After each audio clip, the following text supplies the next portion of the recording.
और वह आगे क्या है उसको आगे बढ़ता हुआ चला जाता है।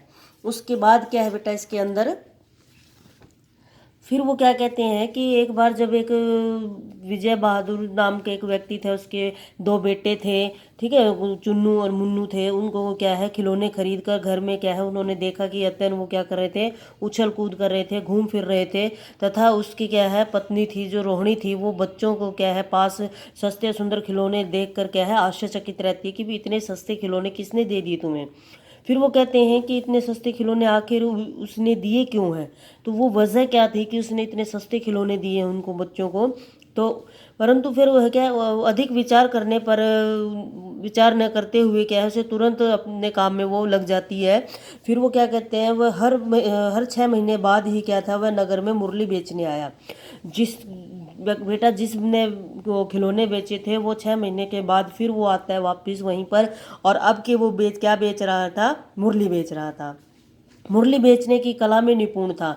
मीठी धुन के साथ ही वो दोनों क्या करते थे, 2 रुपए में मुरली बेचने पर क्या है यही सोचता था कि आखिर इतनी सस्ती मुरली क्यों बेच रहा है वो। तब उसने बातें करते हुए लोगों के क्या है उसकी उम्र और उसकी पहचान का अनुमान लगाने लगी। फिर वो आगे देखिए इसमें क्या कह रहे हैं बेटा कि मधुर धुन से क्या है मुरली बजाने की क्या है सब तारीफ करते हैं और उसको क्या है पहचान खोजने का प्रयत्न करते हैं, मानो वही खिलौने वाला है। तब वह मन में क्या करते हैं उसकी प्रशंसा करते हैं। फिर वो क्या कहते हैं उसके अंदर रोहिणी ने भी क्या है विजय बाबू को क्या है बच्चों के लिए मुरली लेने के लिए कहा। तो फिर किंतु विजय बाबू क्या कर रहे थे, समाचार पत्र छोड़कर क्या किया उन्होंने दरवाजे पर पहुंच के मुरली वाले से मोल भाव करने लग गए। फिर उसके अंदर क्या कह रहे हैं कि बच्चे भी क्या है जान पहचान से स्वर को सुनकर दौड़ते हुए झुंड में खिलौने वालों के समीप पहुंच गए थे।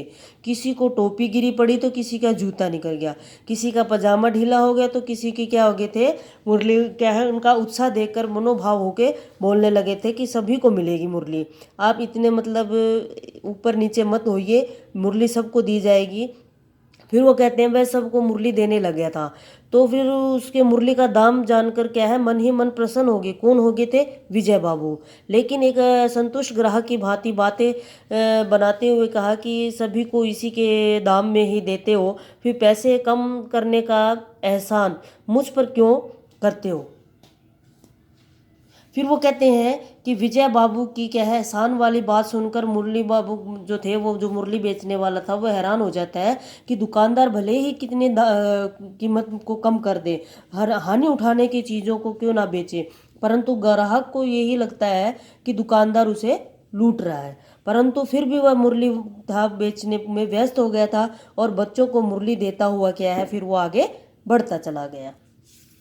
उसके बाद देखो बेटा क्या कहते हैं कि जो रोहिणी थी वो क्या कहते हैं कि बहुत दिनों के बाद मुरली वालों का जो मीठा स्वर था उसको क्या है वो संबोधित करती है। फिर उसको सोचने सुनने लगती है, अनुभव करती है कि मुरली वाला वाला क्या था बच्चे को क्या है बहुत ही प्रेम और स्नेह से भरा हुआ था। तो वो कई दिनों तक क्या है मुरली वालों को क्या है याद करते रहते हैं, परंतु समय व्यतीत हो जाने के समय उनकी स्मृति भी क्या हो जाती है थोड़ी कम हो जाती है।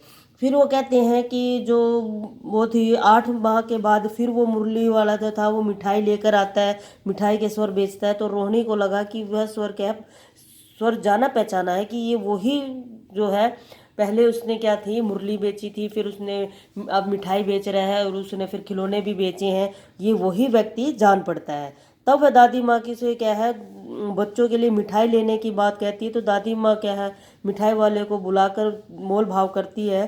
तो मिठाई वाला क्या है बेटा अपनी मिठाई को क्या है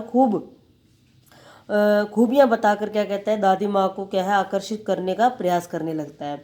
फिर वो क्या है दाम तय करने के बाद रोहिणी ने क्या किया था दादी से पूछवाया कि क्या वह मिठाई वाला पहले भी कभी आया था। तो मिठाई वाले ने बताया कि वहाँ खिलौने और मुरली लेकर बेचने आया था। अब तो वह उससे कुछ जानने की इच्छा सी होने लगी। तो वो इतने कम बेचकर तुम्हें क्या मिलता है। परंतु मिठाई वाला कहता है कि अत्यंत गंभीर हो जाता है और वो शांत पूर्वक हो जाता है, दुख में भर जाता है। फिर वो कहता है कि अपनी सारी बातें बताने लग जाता है कि वह भी एक क्या थी, अच्छा व्यक्ति था, मतलब प्रतिष्ठित व्यक्ति था, मान सम्मान वाला था, उसका भी एक घर था, बच्चे परिवार थे, सब कुछ था उसके पास। उसने सोचा कि ये बच्चे कहीं ना कहीं इन्हीं बच्चों के रूप में जन्म लेंगे। तो वो क्या करता है कि वह इन बच्चों की खुशी में ही अपनी खुशी को खोजने लग जाता है। भावुकता व ममता उसके हृदय में क्या है, उमड़ पड़ती है। उसके बिना पैसे ही बच्चों को मिठाई दे दी है तथा पुनः क्या है, वो आगे बढ़ जाता है। फिर वो इसको आगे बढ़ता चला जाता है। तो बेटा ये हमारा लेसन था, पार्ट था चैप्टर 5 मिठाई वाला। अगर आपको मेरा चैनल अच्छा लगे तो इसको लाइक करें, सब्सक्राइब करें। Thank you.